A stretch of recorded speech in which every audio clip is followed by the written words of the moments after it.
malam, Bapak Ibu, Saudara yang dikasihi Tuhan. Ini hari Rabu. Kita ketemu kembali di dalam Ngopeni Iman GKI Sepanjang. Mari kita belajar bersama dari firman Tuhan. Sebelum kita mendengarkan firman Tuhan, mari kita masuk dalam doa. Mari kita berdoa. Kami kembali datang ke hadirat-Mu Tuhan. Terima kasih untuk kasih setia Tuhan, penyertaan Tuhan, pemeliharaan Tuhan atas setiap kami. Di mana pada malam hari ini kembali kami boleh berjumpa di dalam Ngopeni Iman Tuhan. Kami mau belajar bersama firman Tuhan. Kiranya Roh Kudus-Mu yang memimpin, menolong kami boleh mengerti, kami boleh memahami, terlebih kami boleh melakukan dalam kehidupan kami hari lepas hari. Terima kasih Bapa, hanya dalam nama Tuhan Yesus kami sudah berdoa dan mengucap syukur. Ya, Bapak Ibu, Saudara dikasihi Tuhan dan mengasihi Tuhan Yesus. Pada malam hari ini tema Ngopeni Iman kita beriman di dalam hikmat. Saya akan membacakan firman Tuhan yang diambil dari Amsal 8 ayat 30 sampai dengan 33. Saya akan membacakan untuk Bapak Ibu Saudara yang terkasih. Amsal 8 ayat 30 sampai dengan 33. Aku ada sertanya sebagai anak kesayangan, setiap hari aku menjadi kesenangannya dan senantiasa bermain-main di hadapannya. Aku bermain-main di atas muka buminya, dan anak-anak manusia menjadi kesenanganku. Oleh sebab itu, hai anak-anak, dengarkanlah aku. Karena berbahagialah mereka yang memelihara jalan-jalanku. Dengarkanlah didikan, maka kamu menjadi bijak. Janganlah mengabaikannya. Demikianlah firman Tuhan.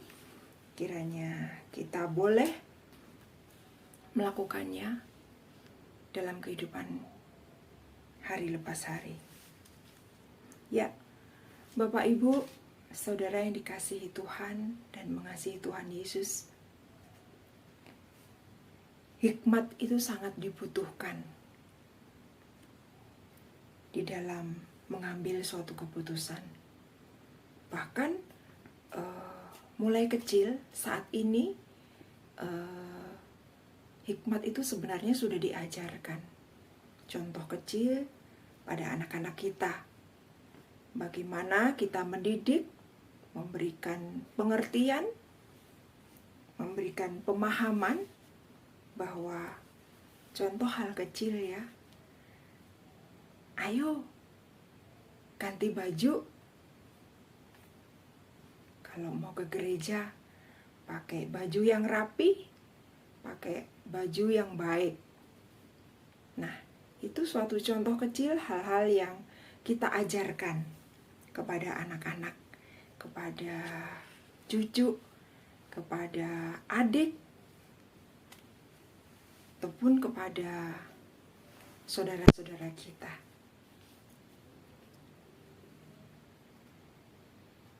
Hidup sebagai orang beriman tidak berarti hanya percaya bahwa semua akan baik-baik saja.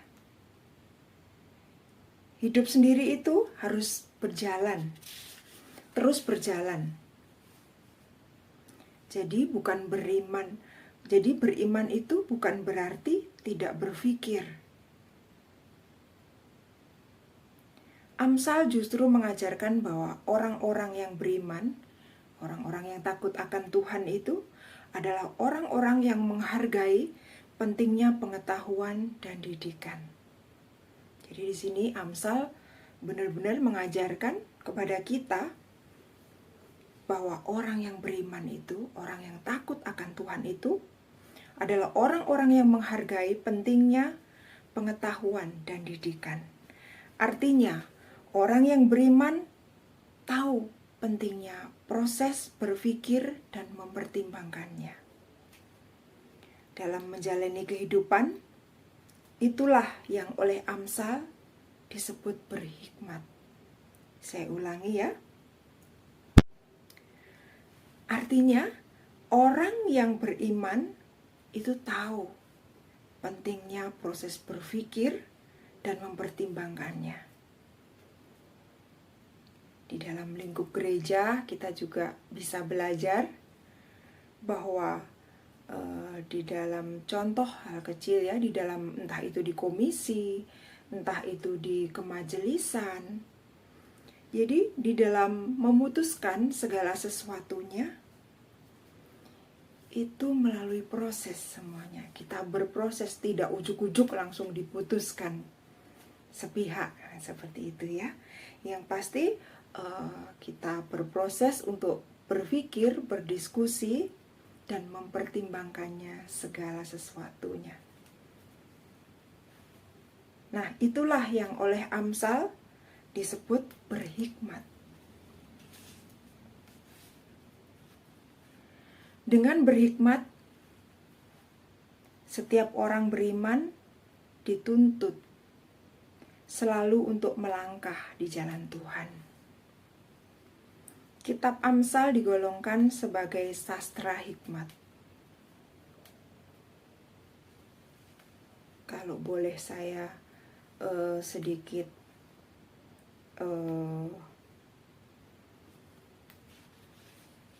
berbicara mengenai sastra.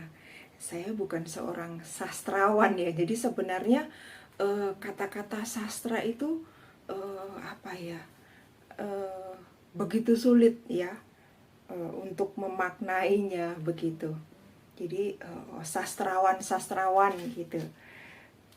Tetapi seorang sastrawan itu ya itu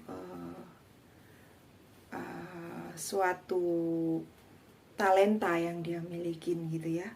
Sama dengan Amsal ini. Jadi kitab Amsal ini memang sudah digolongkan sebagai sastra hikmat begitu. Jadi kata-katanya yang sastra, benar-benar sastra ya.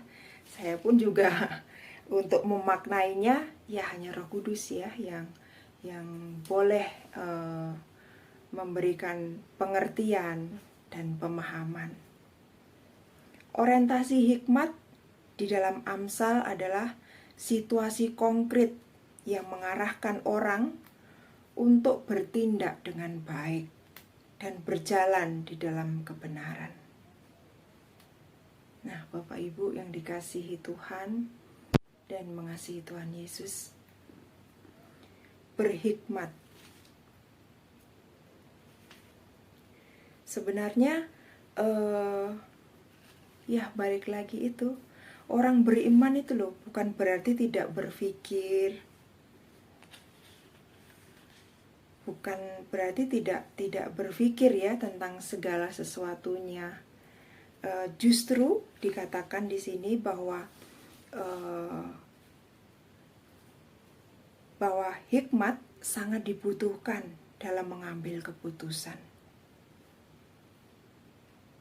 Hidup sebagai orang beriman itu tidak berarti hanya percaya bahwa semua akan baik-baik saja, tanpa memikirkan bagaimana hidup itu sendiri harus dijalani. Nah, di dalam kitab Amsal, Tuhan mengajarkan berhikmat itu. Dikatakan di ayatnya yang ke-32, oleh sebab itu, hai anak-anak, dengarkanlah aku, karena berbahagialah mereka yang memelihara jalan-jalanku. Ayat 33, dengarkanlah didikan, maka kamu menjadi bijak. Janganlah mengabaikannya. Nah, Bapak Ibu, mari kita